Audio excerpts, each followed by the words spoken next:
여러분, 믿으면 볼 것이라는 것입니다. 많은 사람들은 이렇게 얘기합니다. 하나님 보여봐. 그러면 내가 믿을게.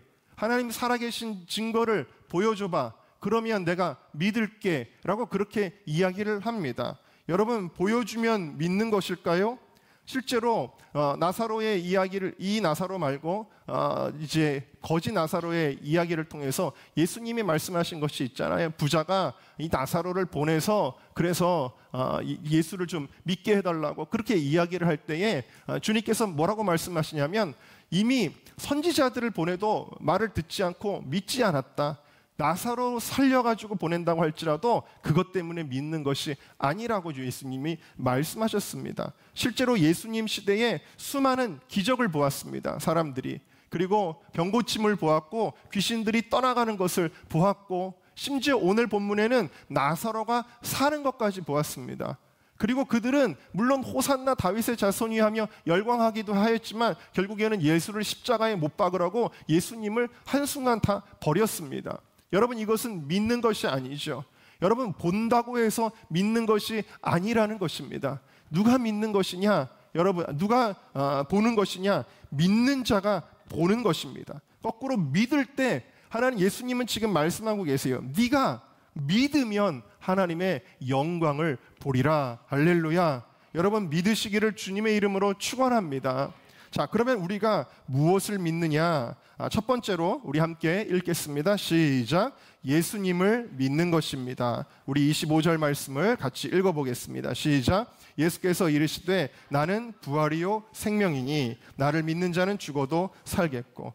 예수님은 지금 자기소개를 하고 계십니다. 나는 부활이요 생명이니, 헬라어로는 에고 에이미 라는 표현입니다. 나는 무엇이다 라는 거예요. 예수님은 자기를 소개하고 있습니다. 무엇이라고 소개하냐면 예수님은 부활이라고 소개하고 있습니다. 나는 생명이라고 소개하고 있습니다.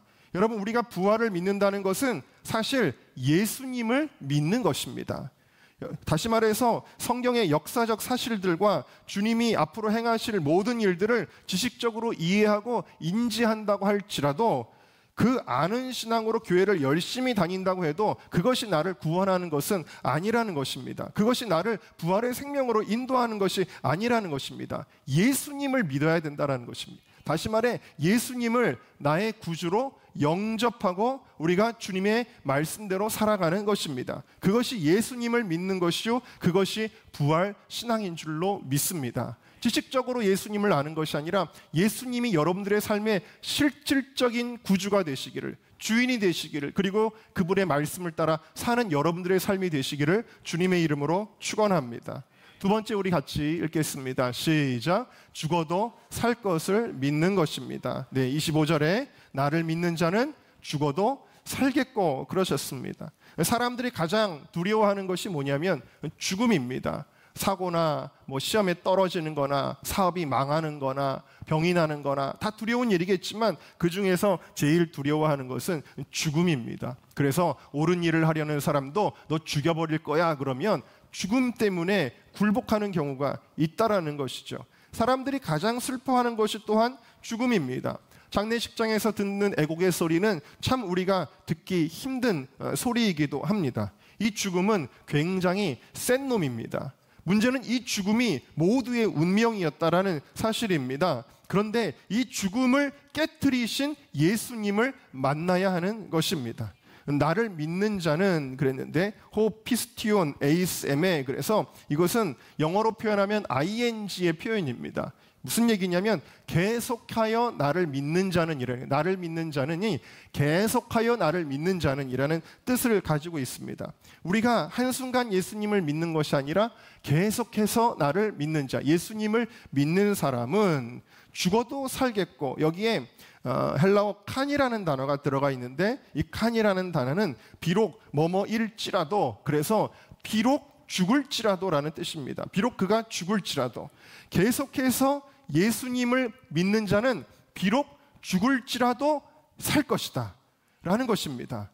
믿는 자가 받은 영생이 육신의 죽음 때문에 절대 중단되지 않는다라는 것입니다. 무슨 얘기냐면 우리의 삶에 이미 생명이 들어왔다라는 거예요. 예수님을 나의 구주로 영접하는 순간 우리 안에 생명이 들어왔다라는 사실입니다. 로마서 8장은 이렇게 이야기하고 있는데요. 같이 읽어보겠습니다. 시작. 만일 너희 속에 하나님의 영이 거하시면 너희가 육신에 있지 아니하고 영에 있나니 누구든지 그리스도의 영이 없으면, 그러니까 하나님의 영이 우리 안에 있을 때 그리스도의 사람이라 그랬어요. 자, 10절을 읽어보겠습니다. 시작. 또 그리스도께서 너희 안에 계시면 몸은 죄로 말미암아 죽은 것이나 영은 의로 말미암아 살아있는 것. 이미 우리의 육체는 죽음을 향해 달려가는 죽음의 존재라는 거예요. 그러나 우리의 영은 예수님의 십자가의 의로 말미암아 살게 되었다. 그러니까 우리 눈에 보이지 않는 영은 생명을 얻었다라는 것입니다. 11절을 같이 읽습니다. 시작. 예수를 죽은 자 가운데서 살리신 이의 영이 너희 안에 거하시면 그리스도 예수를 죽은 자 가운데서 살리신 이가 너희 안에 거하시는 그의 영으로 말미암아 너희 죽을 몸도 살리시리라. 할렐루야. 여러분들에게 질문합니다. 여러분들 안에 하나님의 영이 거하십니까? 여러분들 안에 성령님이 거하십니까? 그렇다면 그 영이 무슨 일을 하시느냐? 예수님을 살리셨던 그 하나님이라는 거예요. 그 하나님의 영이 우리의 영을 살리셨다, 살리시리라 주님께서 말씀하고 계시는 줄로 믿습니다.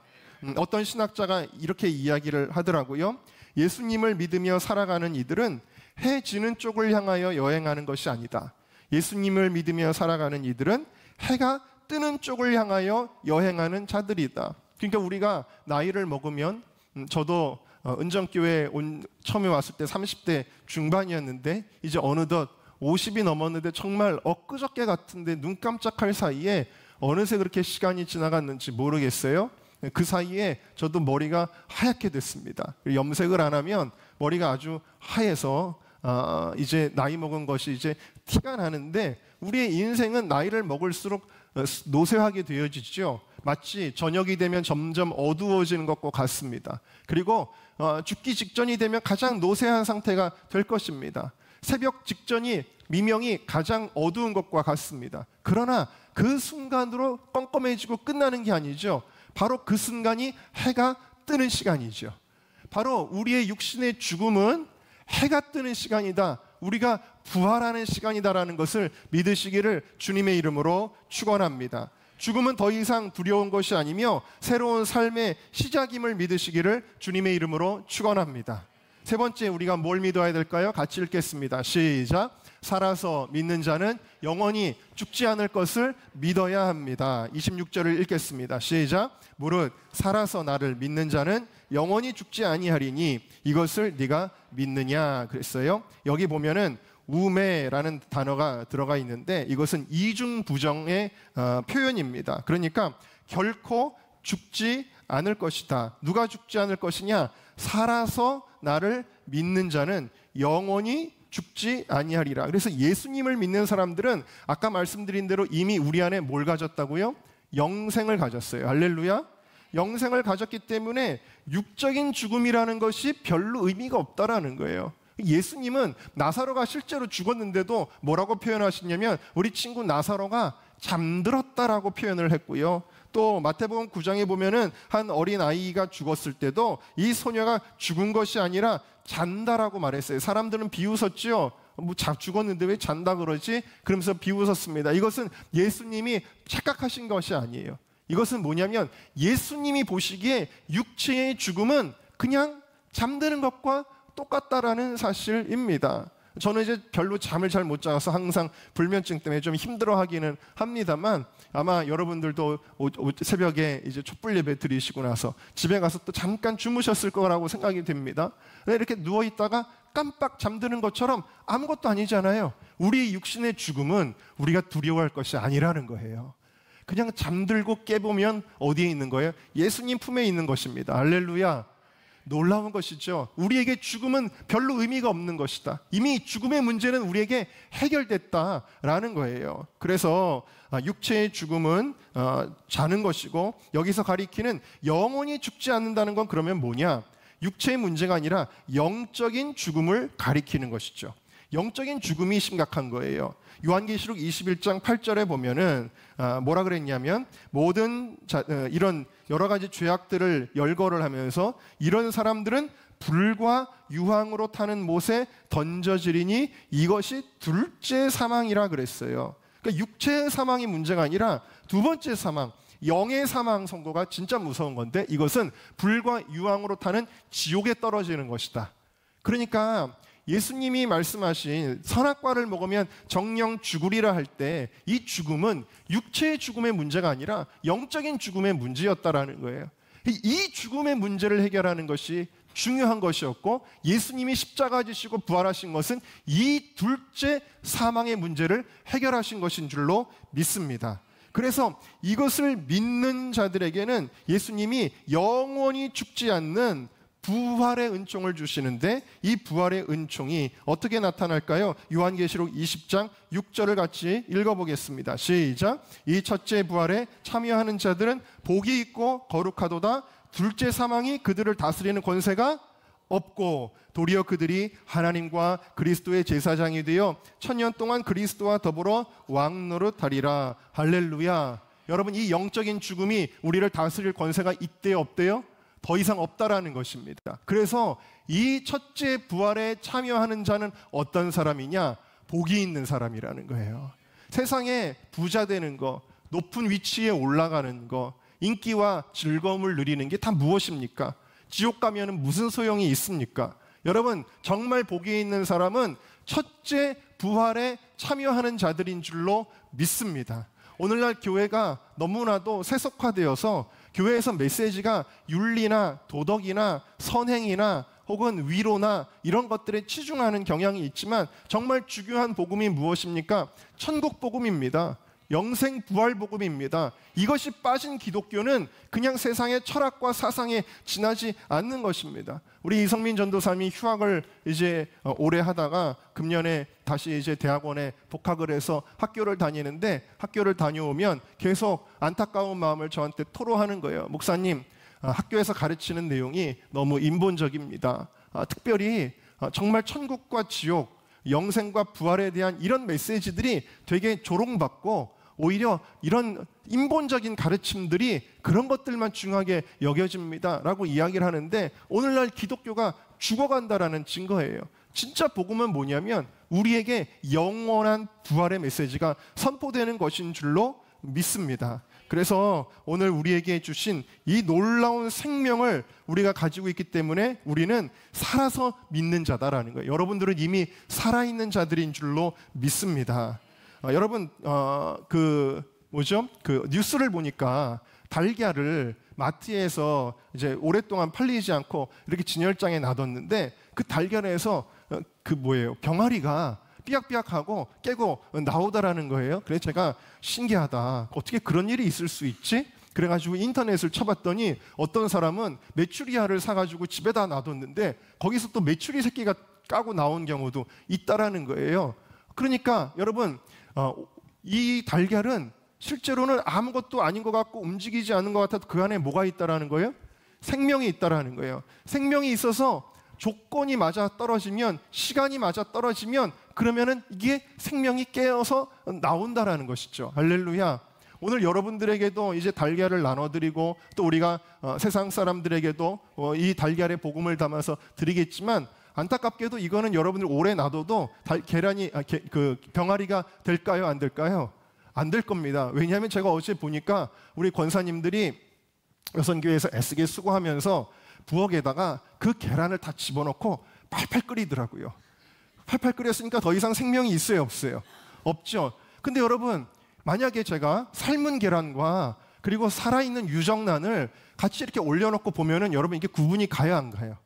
안 가죠. 생명은 우리 눈으로는 잘 보이지가 않습니다. 그러나 분명한 거는 뭐예요? 하나는 생명이 있고 하나는 생명이 없다라는 것입니다. 제가 콩의 비유를 많이 드는데 콩도 마찬가지예요. 하나는 그냥 콩이고 하나는 삶은 콩이라고 합시다. 그냥 보면은 몰라요. 근데 이걸 땅에다 묻으면, 다시 말해서 죽을 때 어떤 일이라요? 살아있는 콩은 새싹이 나오는 거예요. 할렐루야. 죽어있는 콩은 그냥 썩어서 없어지고 마는 것입니다. 여러분, 우리가 부활이 있는 사람과 부활이 없는 사람이 이 땅을 살아가는 동안에는 똑같은 모습을 하고 살아가고 있습니다. 그러나 달라지는 때가 옵니다. 우리가 땅에 묻혀 죽는 그 순간에 생명이 있는 우리들은 죽음을 맞이하지 않고 영원히 사는 줄로 믿습니다. 여러분들 안에 생명이 있으십니까? 여러분들 안에 부활 생명이 있으십니까? 여러분, 이 부활 신앙을 믿으시기를 주님의 이름으로 축원합니다. 요한복음 6장 47절 말씀, 진실로 진실로 너희에게 이르노니 믿는 자는 영생을 가졌다. 여러분, 믿으셔야 된다라는 거예요.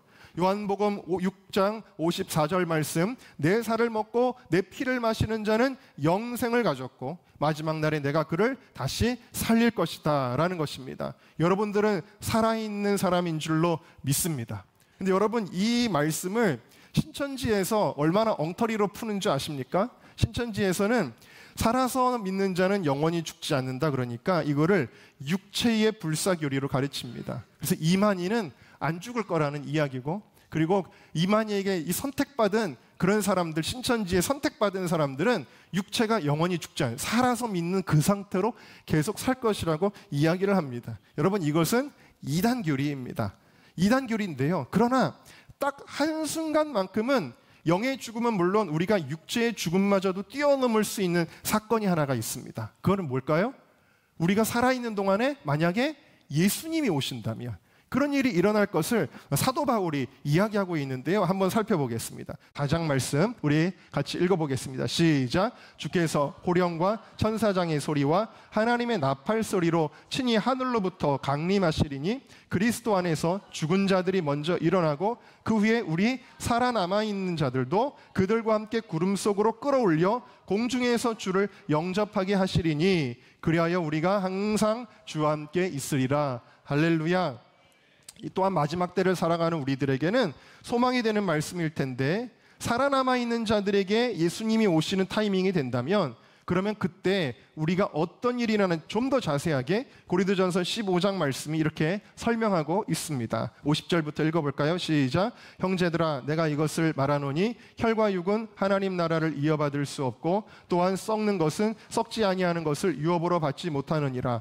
보라, 내가 너희에게 비밀을 말하노니 우리가 다 잠잘 것이 아니요 마지막 나팔에 순식간에 홀연히 다 변화되리니 나팔 소리가 나매 죽은 자들이 썩지 아니할 것으로 다시 살아나고 우리도 변화되리라. 이 썩을 것이 반드시 썩지 아니할 것을 입겠고 이 죽을 것이 죽지 아니함을 입으리로다. 할렐루야.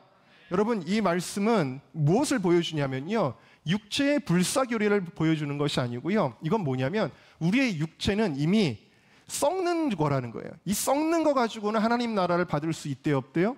없다는 것입니다. 그래서 우리가 이 썩는 육신을 벗어버리는 죽음의 과정을 통해 하나님 나라의 영화로운 몸으로 들어가는 것이고요, 예수님이 오신다면 그때도 마찬가지로 이 썩을 몸을 가지고 하나님 나라에 가는 것이 아니라는 거예요. 이 썩을 몸은 빨리 버려지고 변화되는 것입니다. 그것이 호리온이라 그랬는데 이게 헬라어로 아톰이라는 단어가 쓰여져서 정말 순식간에 우리의 몸이 영화로운 몸으로 변화되는 것이다. 그래서 부활의 몸, 예수님의 부활의 몸이 어떤 몸이었냐면 신령한 몸이었거든요. 그래서 오늘 우리들도 예수님과 똑같은 길을 걸어갈 수 있는 놀라운 축복과 특권을 주셨다는 것을 여러분들이 믿으시기를 주님의 이름으로 축원합니다. 여러분, 너무 기쁘지 않습니까? 안 기쁘세요, 여러분? 이게 보통 기쁜 일이 아니잖아요. 여러분, 우리가 이런 것 같아요. 오늘 건강한 것 때문에 여러분 막 기뻐하셨어요? 오늘 내가 숨 잘 쉬고 내가 잘 걸어다니고 이것 때문에 기뻐하셨나요? 별로 안 기뻐하잖아요, 사람들이. 근데 사형 선고 받았던 사람이 그 병에서 나았다 그러면 기뻐할 거거든요. 예를 들면 저희 사모가 오진을 받아가지고 굉장히 큰 직장에 문제가 있다라고 여러분들에게도 말씀드린 적이 있지만 그리고 나서 3일 있다가 의사가 오진이었으면 조직 검사를 해봤는데 이게 암이 아닙니다라고 할 때 저는 그 자리에서 양지병원에서 그랬었는데 그냥 그 자리에서 이러고서 하나님 감사합니다 이랬어요. 여러분, 근데 사실 이 감사합니다는요, 여러분, 그런 상황에만 할 것이 아니라 우리 날마다 해야 될 것인 줄로 믿습니다. 날마다 우리는 기쁨을 누리고 있는데 여러분, 더 놀라운 것은요, 여러분, 우리 맨날 지옥 가는 운명이었다라는 걸 우리가 생각할 때는 날마다 주어지는 이 육의 생명뿐만 아니라 영의 생명, 지옥 가지 않고 천국 가는 이 부활의 생명, 여러분 우리가 기뻐해야 될 줄로 믿습니다. 그래서 주님께서 우리에게 요구하시는 것이 있어요. 그거는 뭐냐면 예수 믿으면서 마치 부활 소망 없는 사람처럼 살아가지 말고 감정적으로도 주님을 믿으라는 거예요. 자, 보십시오. 이 마르다와 마리아는요, 예수님에 대하여 특별히 마르다가 이렇게 얘기했죠. 주여 그러하여이다. 주는 그리스도시요 세상에 오시는 하나님의 아들이신 줄 내가 믿나이다. 근데 이 신앙 고백은 베드로가 마태복음 16장에 했던 신앙 고백하고 똑같아요. 베드로도 주는 그리스도시요 살아계신 하나님의 아들이시니다 하고 예수님께 칭찬받았잖아요. 그러니까 정확하게 입술로 고백한 거예요. 정확한 교리라고 할까요? 이 진리를 고백한 겁니다. 입술로 믿음을 선포하는 것이 중요한 줄로 믿습니다. 그래서 우리가 아멘, 여러분들 지금 하셨는데 아멘이라는 게 뭐예요? 내가 믿습니다 하고 입술로 선포하는 것이 중요한 거예요. 왜? 내가 입술로 선포할 때 나의 믿음이 강화되기 때문이고, 이 강화된 믿음을 통해 믿음의 역사가 나타나기 때문인 줄로 믿습니다. 자, 그 다음에는 뭘 했죠? 입술로만 고백하는 게 아니라 순종도 했다라는 거예요. 돌을 굴려놓으라 그랬는데 안 믿으면 못하잖아요. 그런데 사실 믿음이 부족하기는 했어요. 근데 믿음이 부족해도 순종하는 거예요. 믿음이 부족해도 고백하는 거예요. 할렐루야. 여러분, 이게 이해가 안 되시는지 모르겠지만 이럴 때 믿음이 생기는 거예요. 믿는 자에게 믿음이 생기는 거예요. 간질병 들린 아이의 아버지가 뭐라 그랬냐면 주여 내가 믿나이다 그랬어요. 근데 사실 그 아버지에게 믿음이 있었어요, 없었어요? 없었거든요. 나의 믿음 없는 것을 도와달라 그랬거든요. 그래도 믿나이다 한 거예요. 그럴 때 믿음의 역사가 일어난 줄로 믿습니다. 순종도 그런 거예요. 못 믿어도 순종해야 됩니다. 순종할 때 역사가 일어났는데 돌을 굴려놓았더니 예수님이 그 열려진 돌문으로 나사로가 나오게 하신 것입니다. 근데 이것만으로 주님이 부족하다고 여기셔요. 뭐라 그러시냐면 감정까지 기뻐해야 될 것. 그러니까 애통해하고 슬퍼하고 절망 가운데 있는 이 마르다와 마리아를 향해서 주님은 안타까운 마음을 가지셨다라는 거예요. 기뻐해야 될 줄로 믿습니다. 여러분, 예수 믿었으면, 우리가 기도했으면, 이 한나가 성전에 와서 막 슬프게 기도했는데 엘리 제사장이 너의 기도한 거 하나님이 들어주실 거야 라고 했습니다. 그때 한나의 놀라운 점은 뭐예요? 얼굴에 수색이 사라졌더라. 할렐루야. 뭐예요? 감정까지 믿는 거예요. 입술의 고백으로만 믿는 것이 아니라, 행동으로만 믿는 것이 아니라 우리의 감정까지 주님 앞에 믿음으로 고백할 수 있기를 주님의 이름으로 축원합니다. 예수님을, 부활하신 예수님을 만났던 여인들의 모습을 한번 볼까요? 마태복음 28장 8절입니다. 여자들이 무서움과 큰 기쁨으로 빨리 달려갔다 그랬잖아요. 베드로전서 4장 13절 말씀 같이 읽어보겠습니다. 시작. 오히려 너희가 그리스도의 고난에 참여하는 것으로 즐거워하라. 이는 그의 영광을 나타내실 때에 너희로 즐거워하고 기뻐하게 하려 함이라. 할렐루야. 여러분들 안에 기쁨이 있으시기를 주님의 이름으로 축원합니다. 기뻐하시기를 바랍니다. 자, 기쁨이 있으면 이제 뭘 할까요? 여러분, 기쁨이 있으면 함께 큰 소리로 읽어보겠습니다. 시작. 큰 소리로 외치라. 할렐루야. 예수님이 나사로를 불러 나오시는데 예수님이 그냥 나사로야 나와라 해도 나올 수 있어요. 예수님은 속으로 말해도 나올 수 있어요. 그런데 예수님이 43절에 어떻게 하셔요? 이 말씀을 하시고 큰 소리로 나사로야 나오라 부르시니 그랬어요. 왜 예수님은 큰 소리로 이렇게 하셨을까요? 이것은 선포입니다. 선포라는 거예요. 그 자리에 있는 모든 사람들이 다 들을 수 있게 하는 것입니다. 예수님이 만왕의 왕이시며 부활의 주이심을 예수님이 선포하신 것입니다. 할렐루야. 자, 여러분, 선포는 많은 사람들 앞에서 외치는 것이죠. 자, 하나님께서 우리에게 이 부활의 선포자가 되시기를 원하십니다. 사도행전 1장 22절 말씀을 같이 읽겠습니다. 시작. 항상 우리와 함께 다니던 사람 중에 하나를 세워 우리로 더불어 예수의 부활하심을 증거할 사람이 되게 하여야 하리라. 자, 사도행전 4장 말씀 읽겠습니다. 시작. 베드로와 요한이 대답하여 가로되 하나님 앞에서 너희 말 듣는 것이 하나님 말씀 듣는 것보다 옳은가 판단하라. 우리는 보고 들은 것을 말하지 아니할 수 없다. 할렐루야.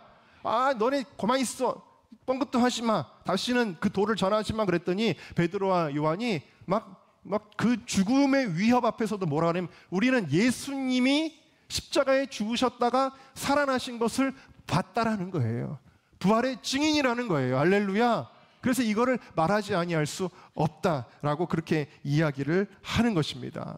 여러분들, 정말 여러분들의 부활의 사람이라면 그러면 우리 안에 기쁨이 있을 것이고, 또한 여러분들의 정말 기쁨이 있다면 여러분들이 이것을 선포할 것입니다. 예수 그리스도의 부활을 선포하면서 내 안에 있는 그 부활의 생명을 뿜어낼 수 있는 저와 여러분 모두가 다 되시기를 주님의 이름으로 축원합니다.